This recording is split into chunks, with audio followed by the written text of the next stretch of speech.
നമസ്കാരം. നമ്മളിന്ന് മറ്റൊരു തിയറി ചാപ്റ്ററിലേക്കാണ് നമ്മൾ പോകുന്നത്. Surface chemistry. എന്താണ് ഈ സർഫസ് കെമിസ്ട്രി എന്ന് പറയുന്നത്? A surface is a boundary between two bulk phases. രണ്ട് ബൾക്ക് ഫേസുകളെ വേർതിരിക്കുന്ന ഒരു ബൗണ്ടറിയെ നമ്മൾ വിളിക്കുന്ന പേരാണ് ഒരു വസ്തുവിൻ്റെ സർഫസ് എന്ന് പറയുന്നത്. That means A surface is a boundary between two bulk faces. So surface is known as an interface. Some of the reactions are occur on the surface of a substance. ചില റിയാക്ഷനുകൾ അതിൻ്റെ സർഫസിൽ മാത്രമായിട്ട് നടക്കുന്നവയുണ്ട്. These are studied in surface chemistry. നമ്മൾ അതിൽ ആദ്യം പഠിക്കുന്നതാണ് adsorption.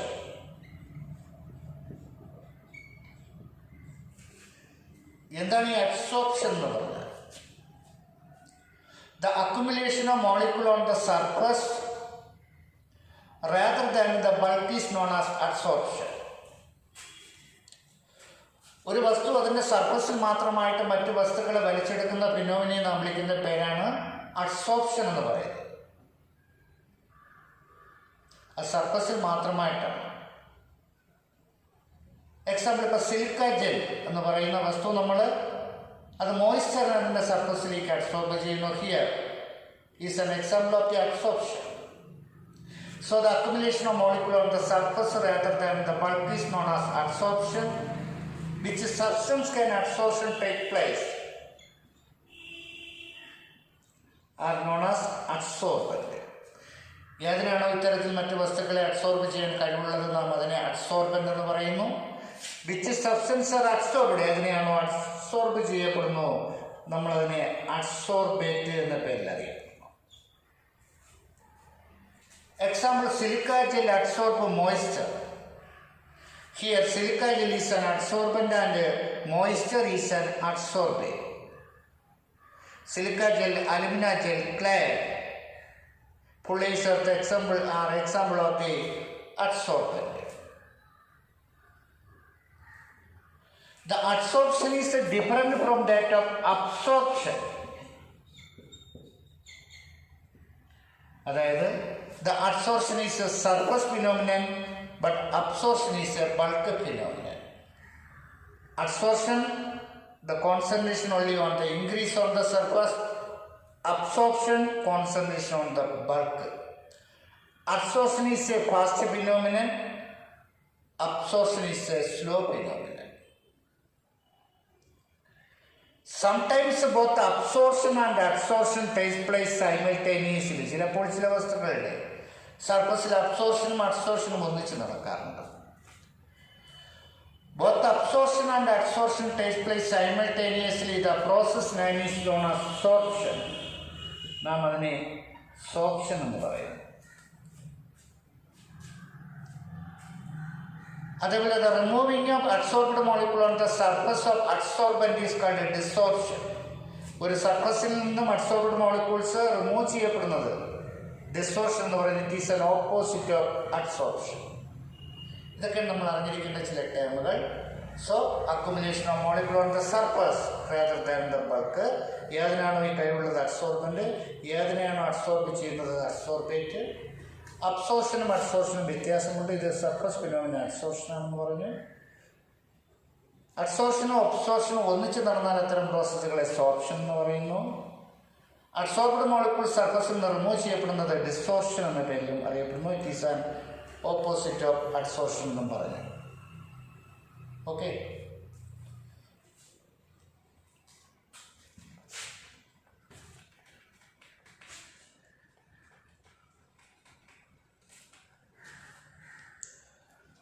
എന്തുകൊണ്ടാണ് ചില വസ്തുക്കൾ അതിൻ്റെ സർഫസിൽ മാത്രമായിട്ട് മറ്റു വസ്തുക്കളെ വലിച്ചെടുക്കുന്നത്? That is the mechanism of adsorption.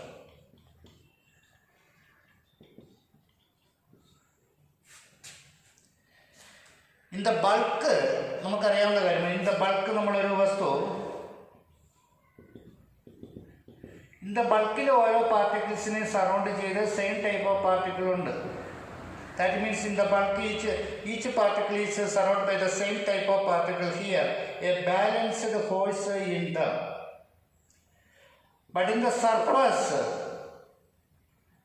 is ഈ മൂന്ന് സൈഡ് ഒരേ ബാലൻസ് ഇവിടെ ബാലൻസ് ചെയ്യുന്നില്ല. The surface, here is a unbalanced force. This unbalanced or residual force is responsible for attracting other molecule. Then during absorption, the adsorbent and adsorbate are in a new bond between them, so energy will be released. Adsorption നടക്കുമ്പോൾ അഡ്സോർബൻറ്റും അഡ്സോർബേറ്റും തമ്മിൽ ഒരു പുതിയ bond ഉണ്ടാകുന്നു. അപ്പോൾ തീർച്ചയായിട്ടും energy release ചെയ്യപ്പെടുന്നു. So delta H will be negative. That means the process to be exothermic. Also when gases are adsorbed on salt, ഒരു solid ആയിട്ടുള്ള അഡ്സോർബൻറ്റ് ഗ്യാസസ് ആയിട്ടുള്ള അഡ്സോർബേറ്റിനെ അഡ്സോർബ് ചെയ്യുമ്പോൾ their freedom of movement can be restricted. അത് gas സ്റ്റേറ്റിലായിരുന്നപ്പോൾ random motion ഉണ്ടായിരുന്നു. അത് ഒരു സോളിഡ് ആയിട്ടുള്ള സബ്സ്റ്റൻസ് അതിൻ്റെ സർഫസ് അഡ്സോർബ് ചെയ്യുമ്പോൾ അതിൻ്റെ ഫ്രീഡം ഓഫ് മൂവ്മെൻറ്റ് റെസ്ട്രിക്റ്റ് ചെയ്യപ്പെടുന്നു. So delta S will be also negative. അതായത് adsorption process delta H and delta S will be negative. Then നമുക്ക് പഠിക്കേണ്ടത് types of adsorption. There are two types of adsorption. One is called physical adsorption. Second is called chemical adsorption. Adsorption രണ്ടുതരമുണ്ട്, physical adsorption and chemical adsorption. When the adsorbent and adsorbate molecules are held together by weak van der Waals forces, such a type of adsorption is called physical adsorption or physisorption. When the adsorbent and adsorbate molecules are held together by a chemical bond between them, such types of adsorption is called chemical adsorption or chemisorption. Physisorption is irreversible in nature, but chemisorption is irreversible in nature. അപ്പോൾ രണ്ട് തരം adsorption ഉണ്ട്, physical അഡ്സോർപ്ഷനും chemical അഡ്സോർപ്ഷനും.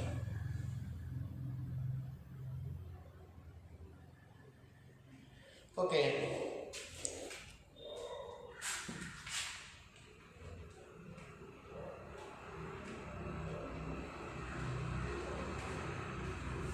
What are the characteristics of physical and chemical adsorption? ഒന്ന് physical അഡ്സോർപ്ഷൻ്റെ പ്രധാനപ്പെട്ട characteristics lack of specificity.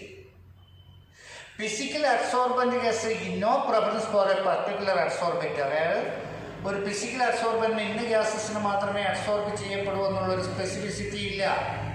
Because van der Waals force is an universal force. Second, they are reversible in nature. നമുക്കറിയാം ഒരു physical adsorbent അഡ്സോർബേറ്റിനെ adsorb ചെയ്ത് കഴിഞ്ഞാൽ അത് reversible ആണെന്നുള്ള കാര്യം മനസ്സിലാക്കണം.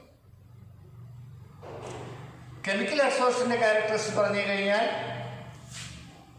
They are irreversible in nature. If will only occur some possibility for chemical bond, such reactions are adsorbed. ഏതെങ്കിലും രീതിയിൽ കെമിക്കൽ ബോണ്ട് നടത്താൻ കഴിവുള്ള അഡ്സോർബേറ്റിന് മാത്രമേ ഇത് അഡ്സോർബ് ചെയ്യപ്പെടുകയുള്ളൂ. So they are irreversible in nature. Sorry, they are എന്താണ് highly specific in nature. And the second is this chemical adsorbent adsorbed away and adsorbate chemical bond will be formed. A new bond, a new product will be obtained.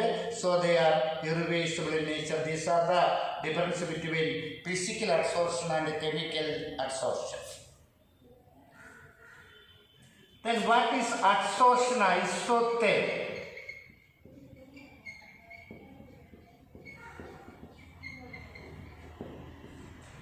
എന്താണ് ഈ adsorption isotherm എന്ന് പറയുന്നത്?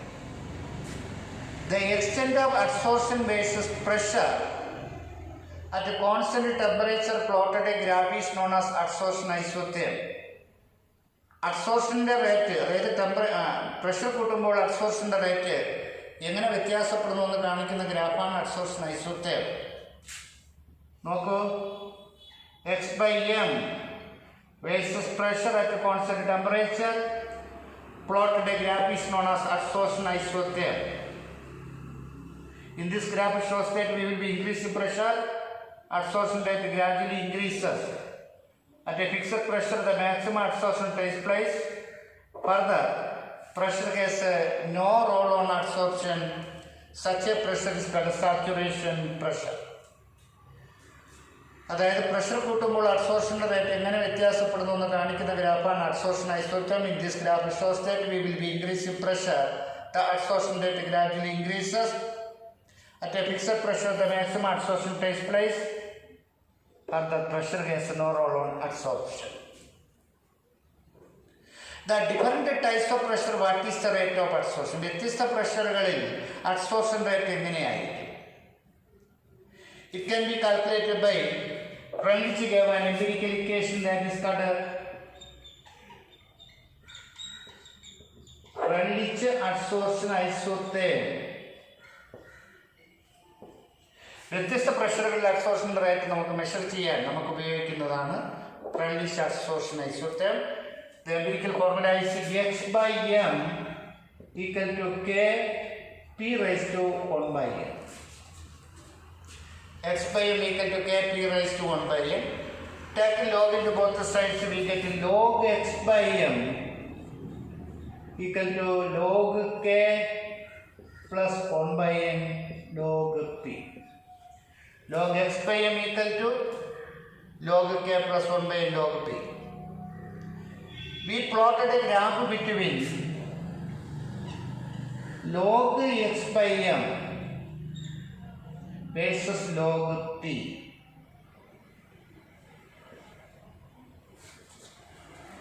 A slope will obtain.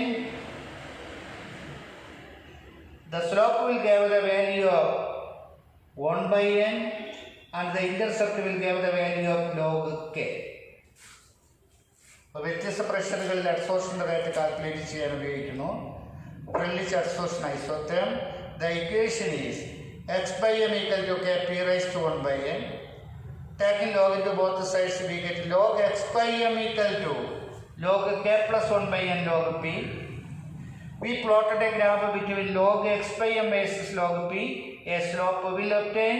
Slope will give the value of 1 by N and intercept will give the value of log K. The factor 1 by N is in the range of value is 0 to 1.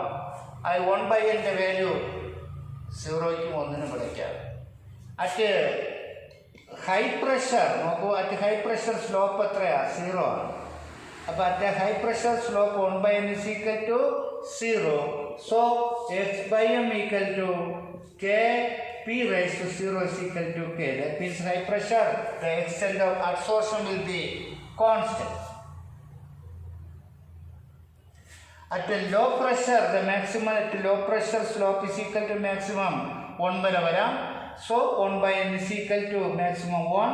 So X by M equal to Kp or X by M is proportional to P. Low pressure ലാണെങ്കിൽ നമുക്കറിയാവുന്ന കാര്യമാണ് 1 by N is equal to 1 ആണ്. അങ്ങനെയാണെങ്കിൽ X by M equal to K P or X by M is proportional to P. This is called Freundlich adsorption isotherm. The most important drawbacks of a Freundlich adsorption isotherm is not used for at high pressure. Constant can be obtained. Low pressure the value can be calculated. At high pressure it can be calculated by the isotherm is called Longmire adsorption isotherm.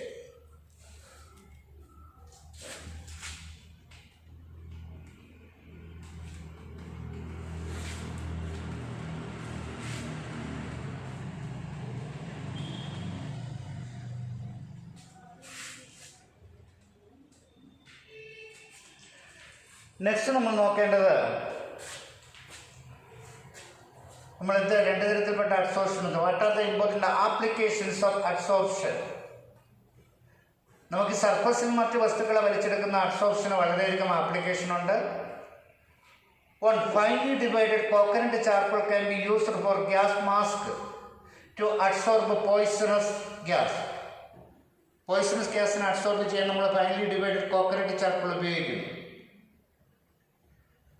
Activated charcoal is used to create high vacuums in the vessel used in the laboratory. ലബോറട്ടറിയിലെല്ലാം നമ്മൾ വെസൽസിനെ vacuum ആക്കുന്നതിന് വേണ്ടി നമ്മൾ activated charcoal ഉപയോഗിക്കുന്നു. Colloidal silica can be used for the purification of petroleum product. Petroleum പ്രോഡക്റ്റിനെ നമ്മൾ purify ചെയ്യാൻ വേണ്ടി നമ്മൾ കൊളോയിഡൽ സിലിക്ക ഉപയോഗിക്കുന്നു. ദ കാറ്റലൈസർ റിയാക്ഷൻ, നമുക്കറിയാം കാറ്റലിസ്റ്റ് ഒരു കെമിക്കൽ റിയാക്ഷൻ്റെ റേറ്റ് ചേഞ്ച് ചെയ്യുന്ന വസ്തുക്കൾ, പ്രത്യേകിച്ച് ഹോമോജീനിയസ് ഹെട്രോജീനിയസ് കാറ്റലൈസിസ് യഥാർത്ഥത്തിൽ അഡ്സോർപ്ഷൻ മെത്തേഡാണ്. ധാരാളമുണ്ട്. The decolourisation of sugar can be done by using animal charcoal on the sugar industry. Sugar നമ്മൾ ഡീകളറൈസ് ചെയ്യുന്നതിന് നമ്മൾ ഉപയോഗിക്കുന്നതാണ് അനിമൽ ചാർക്കോൾ ഷുഗർ ഇൻഡസ്ട്രീസ്. ഇതെല്ലാം നമുക്ക് അഡ്സോർപ്ഷൻ്റെ ആപ്ലിക്കേഷനായി നമുക്ക് പറയുവാൻ സാധിക്കും. നെക്സ്റ്റ് നമ്മൾ പഠിക്കുന്നത് എന്താണ്? കാറ്റലൈസിസ്.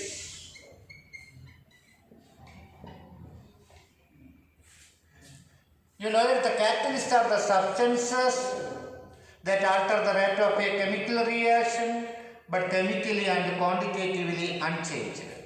ഒരു കെമിക്കൽ റിയാക്ഷൻ്റെ റേറ്റ് കൂട്ടുവാൻ കഴിവുള്ള വസ്തുക്കളെ വിളിക്കുന്ന പേരാണ് കാറ്റലിസ്റ്റുകൾ എന്ന് പറയുന്നത്. ആ ഫിനോമിനയെ കാറ്റലൈസിസ് എന്ന്. Some of the catalyst increases the rate of a chemical reaction. ചില കാറ്റലിസ്റ്റുകൾ ഒരു കെമിക്കൽ റിയാക്ഷൻ്റെ റേറ്റ് കൂട്ടുന്നു. Such catalyst are called positive catalyst. And some of them are decrease the rate of a chemical reaction. They are called negative catalyst. Then what is catalytic? Promoters and poisons.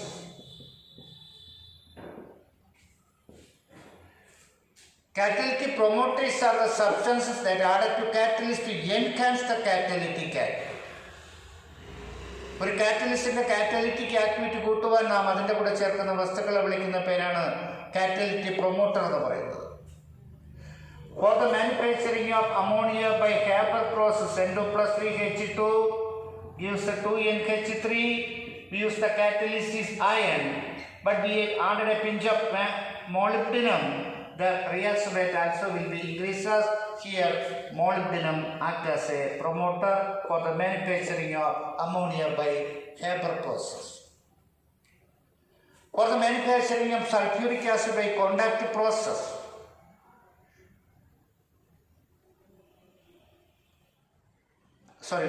manufacturing sulfuric acid by lead chamber process. അല്ലെങ്കിൽ തന്നെ contact process മതിയാകും. നമ്മൾ തീർച്ചയായിട്ടും അവിടെ ഉപയോഗിക്കുന്ന catalyst vanadium pentoxide ആണ്. when we added some arsenic compound, their catalytic activity will be destroyed. That means here arsenic compound acts as a catalytic poison. Then there are two types of catalysis. One is called homogeneous catalysis. Second is called heterogeneous catalysis. What is homogeneous and what is heterogeneous catalysis? In a chemical reaction, both the reactant and the catalyst are in same phase. Such a catalyst are called homogeneous. The reaction and the catalyst are in different phase. They are called heterogeneous catalyst. Example for the hydrolysis of ester. Ester is a liquid. We use the catalyst is sulfuric acid, also liquid. Both the reactant and the catalyst are in same phase. It is an example of the homogeneous. For the manufacturing of sulfuric acid by contact process, sulfur dioxide combined with oxygen to produce sulfur dioxide. Here sulfur dioxide and oxygen are gas, but vanadium pentoxide or platinum is a solid. ഇത്തരത്തിൽ different ആണെങ്കിൽ അപ്പോൾ അത്തരം കാറ്റലൈസിസിന് നമുക്ക് heterogeneous catalyst. When the reactant and product are same, homogeneous, different, heterogeneous. What is the theory of heterogeneous catalysis? The theory of heterogeneous catalysis is absorption theory. That means in heterogeneous catalysis, the reactant are absorbed at an active site of catalyst to form an activated complex and they can be dissolved by them. So അതുകൊണ്ട് തന്നെ പറയാം ഹെറ്ററോജിനിയസ് കാറ്റലൈസിസ് എന്ന് പറയപ്പെടുന്നത് adsorption theory ആണ്. അടുത്ത what is shape selective കാറ്റലൈസിസ്?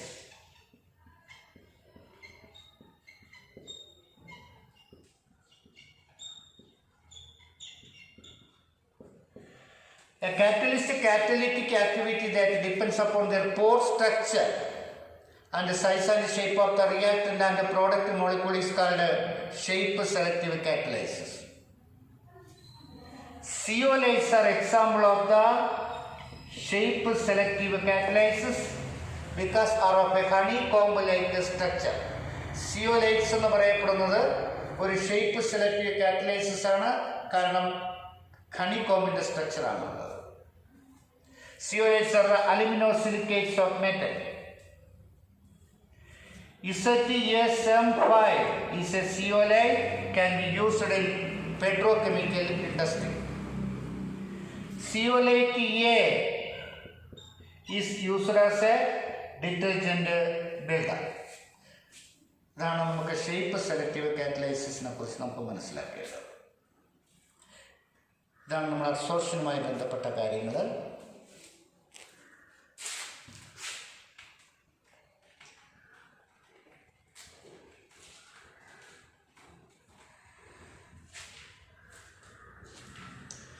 Then colloids.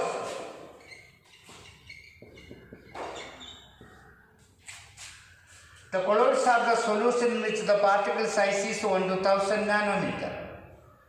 Colloids എന്ന് പറയുമ്പോൾ അവയുടെ സൊല്യൂഷനകത്തുള്ള പാർട്ടിക്കിൾസിൻ്റെ സൈസ് 1 to 1000 നാനോമീറ്റർ ആണ്. In colloidal chemistry we can use the term dispersed phase and dispersed medium.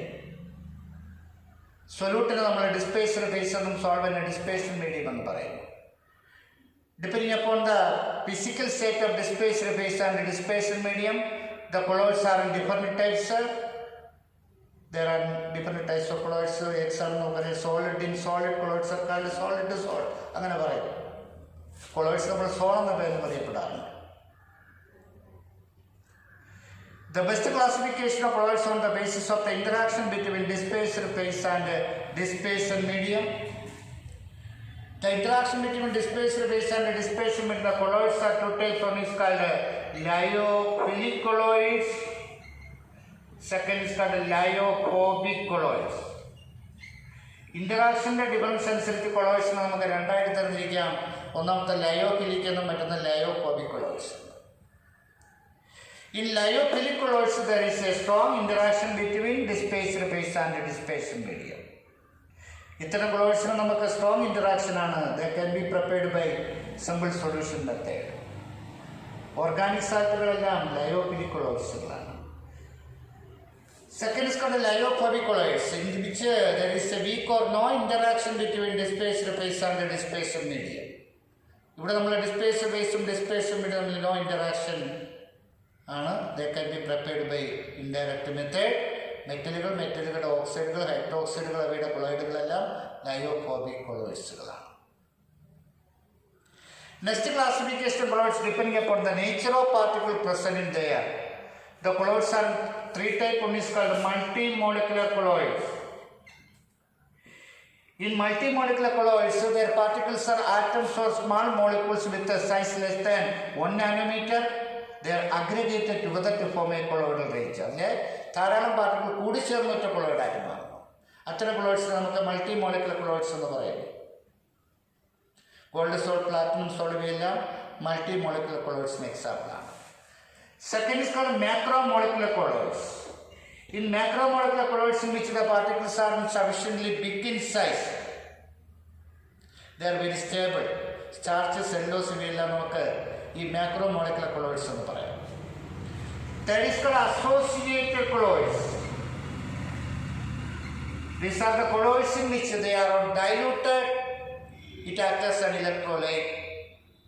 ഇത്തരം കൊളോയിഡ്സിന്റെ പ്രത്യേകത ഇവയെ നമ്മൾ ഡൈലൂട്ട് ചെയ്ത് കഴിഞ്ഞാൽ ഇവ ഇലക്ട്രോലൈറ്റ് ആയിട്ട് മാറുന്നു. To increase their concentration they are converted to colloids. Concentration കൂട്ടുമ്പോൾ അവ കൊളോയിഡ്സ് ആയി മാറുന്നു. അത്തരം കൊളോയിഡ്സിനെ നമ്മൾ അസോസിയേറ്റഡ് കൊളോയിഡ്സ് എന്നും അഗ്രിഗേറ്റഡ് പാർട്ടിക്കിൾസിനെ വിളിക്കുന്ന പേരാണ് മിസെലീസ് എന്ന പേരിൽ അറിയപ്പെടുന്നത്. These micelles or associated colloids are formed at a particular concentration. Colloid ഒരു പർട്ടിക്കുലർ കോൺസെൻട്രേഷനിൽ എത്തുമ്പോൾ മാത്രമേ അത് മിസലി ആയിട്ട് ഫോം ചെയ്യപ്പെടുകയുള്ളൂ. ആ കോൺസെൻട്രേഷൻ നമ്മൾ CMC, ക്രിട്ടിക്കൽ മിസലി കോൺസെൻട്രേഷൻ എന്ന് പറയും. This concentration can be obtained at a particular temperature and this temperature is called Kraft temperature. നമുക്ക് ആ ടെമ്പറേച്ചറിനെ നമ്മൾ ക്രാഫ്റ്റ് ടെമ്പറേച്ചർ എന്ന പേരിൽ നമ്മൾ അറിയപ്പെടുന്നു. These are the classification of colloids. The soap detergent are example of the associated colloids. We know that the main action of soap is to remove dirt from the clothes. This is due to the formation of micelles. അഴുക്ക് കളയുവാനുള്ള അവയുടെ കഴിവിന് കാരണം ഈ മിസലി formation ആണെന്നുള്ള കാര്യം മനസ്സിലാക്കണം. ഇതാണ് classification of colloids എന്ന പേരിൽ അറിയപ്പെടുന്നത്.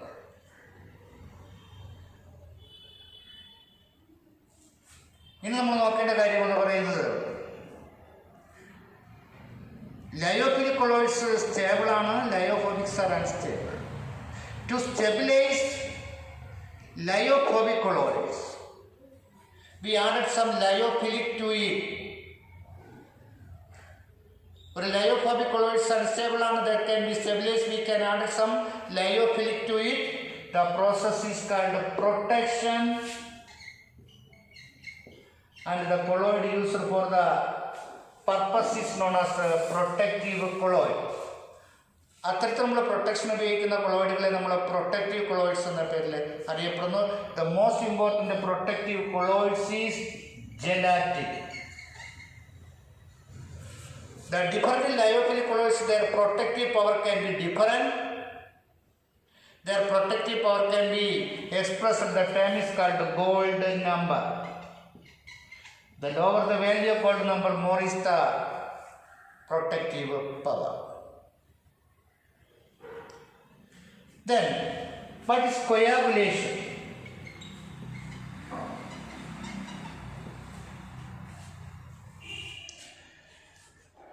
The colloids are either positively or negatively charged. When an electrolyte is added to a colloidal solution, the particles are settled down. അങ്ങനെ വരുമ്പോൾ ഒരു കൊളോയിഡ്സിൻ്റെ കൂടെ നമ്മളൊരു ഇലക്ട്രോലൈറ്റ് ആഡ് ചെയ്താൽ ആ പാർട്ടിക്കിൾസ് അവിടെ ന്യൂട്രലൈസ് ചെയ്ത് സെറ്റിൽ ചെയ്യപ്പെടുന്നു. ആ പ്രോസസ്സിനെ വിളിക്കുന്നവരാണ് coagulation or flocculation. The different electrolyte, their coagulating power will be different.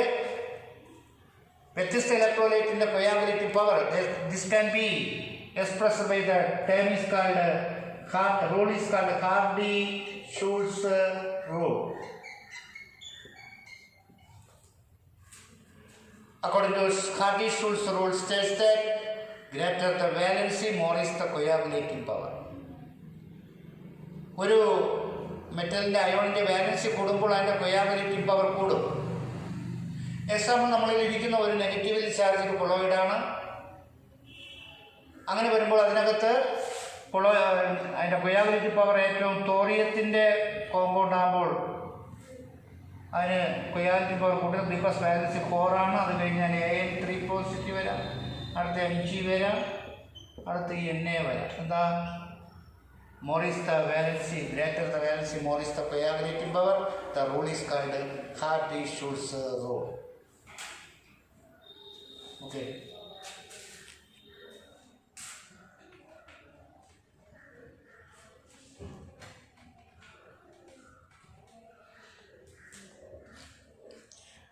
The different method can be used for preparation of colloids. Condensation method and dissipation method can be used for the preparation of lyophobic colloids. But we will be prepare the lyophobic colloids. It contains so many impurities and excess of electrolyte to it. So the main purpose for the removing of this electrolyte, excess of electrolyte and impurities can be removed of. There are two methods can be used for the purification of colloids. One is called dialysis, second is called ultrafiltration. ഒരു കൊളോയിഡിനെ നമ്മൾ purify ചെയ്യുന്നതിന് നമ്മൾ രണ്ട് മെത്തേഡാണ് ഉപയോഗിക്കുന്നത്. The first method is called dialysis. Now we have a membrane for the bag. Impure colloids are taken in a bag made with membrane and dipped in water for long time. All the impurities and excess colloids are washed away and pure colloids can be obtained. They are called dialysis. The body is a process. The second is called ultrafiltration. Even the best filter paper can pass through colloidal solution, but a filter paper is dipped in a colloidal solution. This is a solution which nitrocellulose mixed with alcohol and ether. When the filter paper soaked into this colloidal solution and they dried it, their cavities can be reduced. We get a ultra filter paper, and this ultra filter paper we use we take a colloids in this ultra filter paper, and the impurities and electrolyte can be removed off and we get a pure colloids. So they are called ultra filtration. So we the colloids are purified by two methods. One is called ultrafiltration, another dialysis.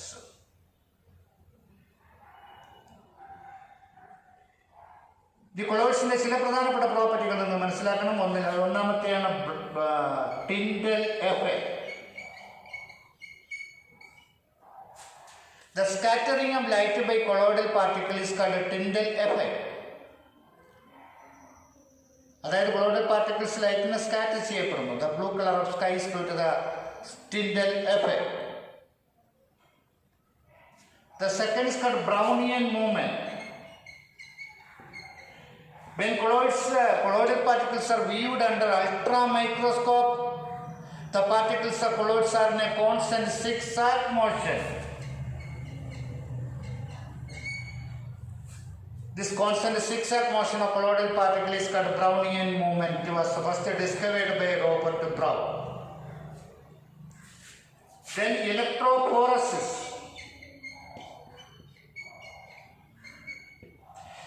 We know that colloids are either positively or negatively charged. When take a colloids in a U-shaped tube and electricity passes through it, the colloids are positively charged. They are migrated towards cathode, and they are negatively charged. They are migrated towards anode, and they can be set down. The process name is known as electrophoresis. These are the most important properties of colloids. നാം ലാസ്റ്റിൽ പറയുന്നു കൊളോയിഡ്സിന്റെ ഇമ്പോർട്ടൻസിനെ കുറിച്ച് നമ്മൾ അറിഞ്ഞിരിക്കണം. We know that the colloids are either positively or negatively charged. We know that the blood is a colloid. Market blood is a colloid. When bleeding stops, we added some perchloride to the bleeding part. Blood നമ്മൾ മുറിവിൻ്റെ ഫലമായി പുറത്തേക്ക് വന്നാൽ നമുക്ക് ആ ഭാഗത്തായിട്ട് നമ്മൾ perchloride add പുരട്ടാറുണ്ട്. This is due to the coagulation of blood by electrolyte perchloride. The blue color of sky is due to the scattering of light by colloidal particles. That means a Tyndall effect. When deltas are formed, due to the, what is the reason for the deltas are formed? We know that the river water is a colloids and sea water is an electrolyte. They are joined, the coagulation takes place. The cloud is a colloidal particles. When charged particles of water displaced in air, they grow in size under gravity. Rain water can be fall away. This is the basis for artificial rain. The electrified particles are sprayed to the colloids, the coagulation takes place, and the artificial rain can be obtained. Rubber latex is a colloid. The coagulation takes place. We added some acetic acid or formic acid to the solution. This is coagulation takes place. These are the importance of colloid. Colloids importance പഠിച്ചിരിക്കുക. Tyndall effect പഠിച്ചിരിക്കുക. ഇതാണ് നമ്മുടെ surface chemistry എന്ന് പറഞ്ഞ ചാപ്റ്ററിലെ പ്രധാനപ്പെട്ട ഭാഗങ്ങൾ. ഈ theory പാഠവും വളരെ important ആണ്. ടെസ്റ്റ് വായിച്ച് നോക്കിയാൽ നമുക്ക് പൂർണ്ണമായിട്ടും അത് മനസ്സിലാക്കാൻ സാധിക്കും. പൂർണ്ണമായിട്ട് നമുക്ക് മാർക്ക് ലഭിക്കുകയും ചെയ്യും. എല്ലാവരും അതൊന്ന് വായിക്കാൻ ശ്രമിക്കുക. ക്വസ്റ്റ്യനുകളെല്ലാം നോക്കി മനസ്സിലാക്കാൻ ശ്രമിക്കുക. Okay, thank you.